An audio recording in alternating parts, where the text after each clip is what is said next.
It started as a single sound in a place built for silence, a slow, measured footstep echoing down a row of empty cells. The sentence hangs in the cold stone like mist. It tells you everything you need to know about Eastern State Penitentiary, a prison whose very design meant solitude, a building that demanded quiet as punishment. Perched on a hill in West Philadelphia, Eastern State opened in the early 19th century.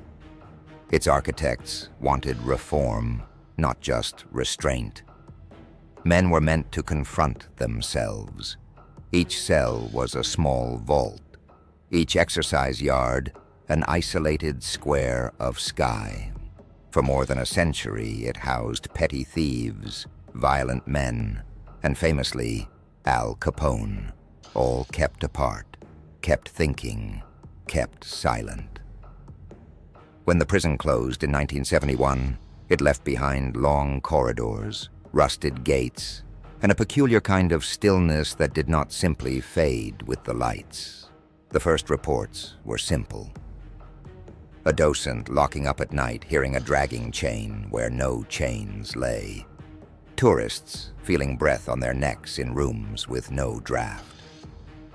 A maintenance crew hearing a child's laugh echo across the exercise yard at 2 a.m. Then the accounts grew steadier. Night staff describe gloved hands brushing the bars, the metallic ring of a bolted door swinging on its own, the soft shuffle of footsteps pacing a corridor that CCTV shows empty. Investigators have brought cameras and sensors and microphones.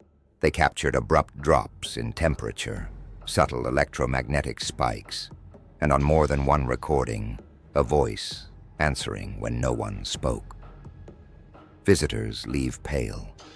They say the light seems thinner there.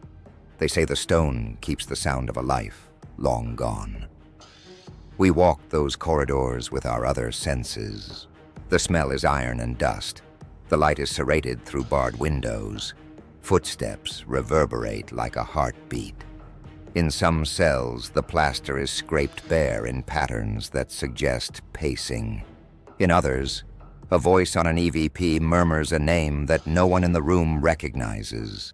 There is a rhythm to the reports, a presence that favors the old cell blocks, the exercise yards, the shadowed arches where night swallows sound. People describe a pressure on the chest. They describe feeling watched.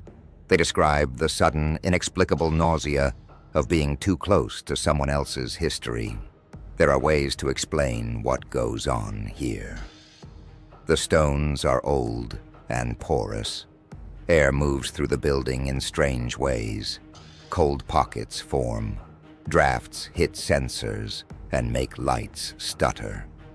The penitentiary is a sonic canyon. A whisper at one end will turn into an accusation at the other. Infrasound, the kind humans feel more than hear, can conjure dread and the sensation of a presence. Cameras catch dust and insects and orbs of light that in low resolution look disturbingly human. Then there is the human mind. The stories are part of the place now. Tours narrate them nightly. Expectation sharpens the senses. A whispered legend will turn a creak into a step. Loneliness, once institutionalized, leaves a residue in the architecture of fear. And yet, even when you account for physics and suggestion, there remain moments that resist tidy explanation. A voice that answers a question it could not have known. A cold that moves with you. A silhouette that pauses where no one stands. Maybe the question isn't whether it happened, but why so many still feel its echo. Walk Eastern State's corridors after dusk, and you will understand the pull. The stone remembers more than names. It remembers the way men were made to look inward until something in them folded. If you stand very still, very quietly, you might hear that folding unfold again, And somewhere in that sound is the very old, very human thing we cannot stop wanting to listen to. The sound of someone trying to be forgiven, or the sound of something that will not let them.